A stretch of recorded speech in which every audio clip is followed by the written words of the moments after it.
প্রশ্ন ১ কোন নবীর লাঠি সাপে পরিণত হয়েছিল?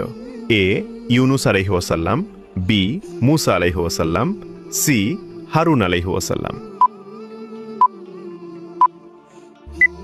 সঠিক উত্তরটি হবে অপশন বি মুসা আলাইহি ওয়াসাল্লাম। প্রশ্ন ২ কোন নবী পিতা ছাড়াই জন্মগ্রহণ করেছিল? এ ইসহাক আলাইহি ওয়াসাল্লাম, বি মুসা আলাইহি ওয়াসাল্লাম, সি ঈসা আলাইহি ওয়াসাল্লাম। সঠিক উত্তরটি হবে অপশন সি ঈসা আলাইহি ওয়াসাল্লাম। আপনি যদি ইসলামকে ভালোবাসেন তাহলে কমেন্ট করুন আই লাভ ইসলাম।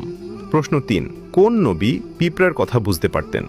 এ সুলাইমান আলাইহি ওয়াসাল্লাম, বি দাউদ আলাইহি ওয়াসাল্লাম, সি ইউসুফ আলাইহি ওয়াসাল্লাম। উত্তরটি জানার আগে ভিডিওটি শেয়ার করুন। একটি ভালো কথা শেয়ার করাও সাদাকা। এই জ্ঞানটি শেয়ার করে আপনিও সাদাকায় জারিয়াহার অংশীদার হন।